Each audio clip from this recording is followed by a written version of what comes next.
Good morning to our respected principal, Dr. Amrita Vora. Our esteemed chief guest, Lieutenant General Surendra Kulkarni, our dedicated teachers, proud parents, and of course, the Council of 2526. Can we have a huge round of applause for them?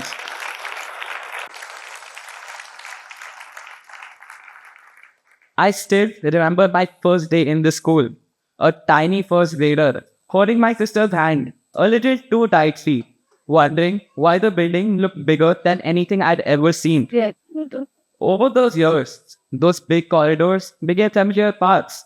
The nervous energy of that first day turned into excitement for every new opportunity.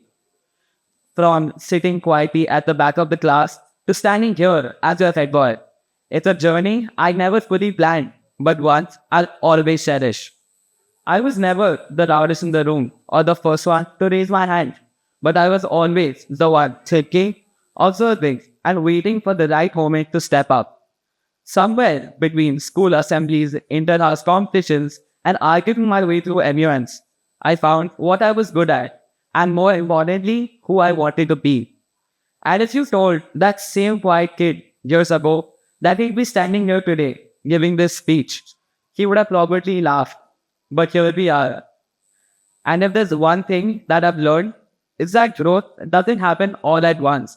It creeps in through small moments. A team you lead, a risk you take, a person who believes in you before you believe in yourself. One event led to another. A class project turned into a school event. A debate turned into my first MUN.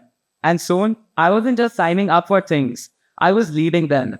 That's when I realized you don't wait to feel ready. You become ready by just going for it. And that's exactly what this badge demands. Not perfection, but presence. Leadership in school isn't about the badge.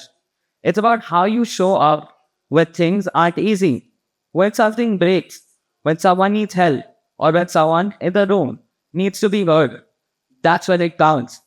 It's not about being the most visible or the most liked. It's about being dependable. The person people know will step up, even if they don't have all the answers. The badge, yeah, it looks great, but it also means people will come to you with questions, problems, and expectations. You won't always know what to say, and that's okay. What matters is that you stay present, stay focused, and don't back away when things get tough. There will be criticism, sometimes fair, sometimes not. Take it in, improve where you should, and don't waste time trying to please everyone. That's not leadership. You're not expected to be flawless, but if you can stay disciplined, be clear about your intent, and treat people with respect, that's more than enough. And while I stand here wearing this badge, I know I didn't get here alone. There are so many people who've been a part of this journey, and this moment wouldn't mean half as much without thanking them.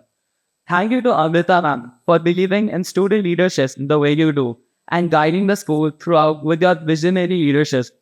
To Sugandha ma'am, thank you for being the calm in the chaos and the mind behind every event that runs so smoothly. You've guided me not just in events, but behind the way I carry myself. Your quiet support has always felt personal and I'll forever be grateful for it. Thank you to Devoshri ma'am, Aarti ma'am, Natasha ma'am, Ritu ma'am, Sonamni ma'am, Susan ma'am, Swayamprabha ma'am, Richa ma'am, Prachi ma'am, Prachal ma'am, and the list goes on and on because there are so many people to thank. And a very hearty thank you to the very students for electing me to this position. A very special thank you to Mani sir, Jai sir, Vishal sir, Shoaib sir, and Gaurav sir who guided us through the ceremony. Your attention to detail and steady encouragement have played a huge part in everything that went right today.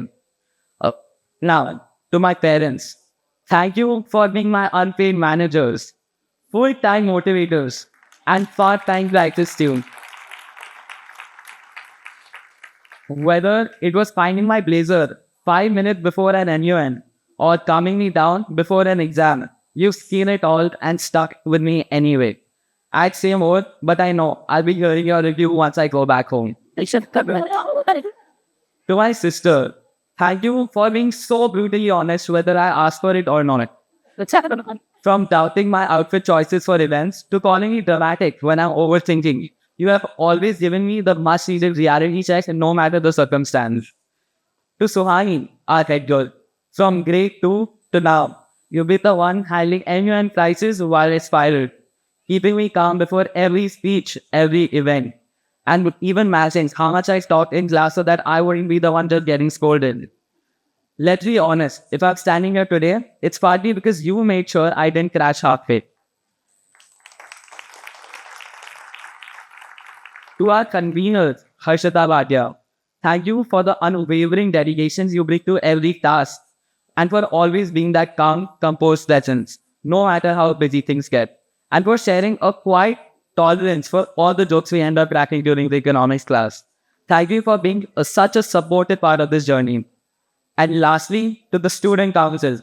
We've got a year ahead, packed with events, activities, decisions, and plenty of unpredictable moments. Let's make it count, make it fun, and most importantly, let's make it ours. This is your Red Boy signing off.